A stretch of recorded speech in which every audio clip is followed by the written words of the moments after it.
And more out-of-state help is coming to Rhode Island. Maine National Guard just got into the Ocean State. 12 News reporter Lauren Brill is at the Emergency Management Warehouse where crews are getting ready to head out. Lauren?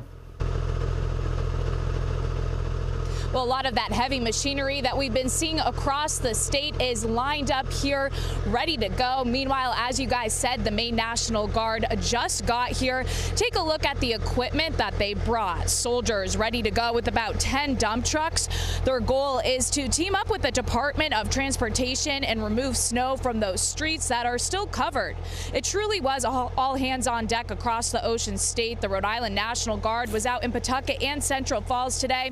This is video from earlier in a Central Falls neighborhood. Crews snow blowing and shoveling sidewalks. Now, I talked with one of the Maine National Guard lieutenants earlier about what this mission means to her.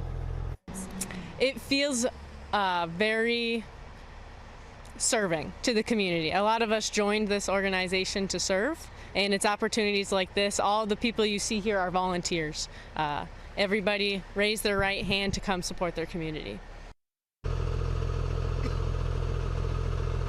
Now, we've been watching soldiers head out to their assignments. REMA is working to send them out to areas that are still in need of cleanup right now. Reporting live in Cranston, Lauren Brill, 12 News.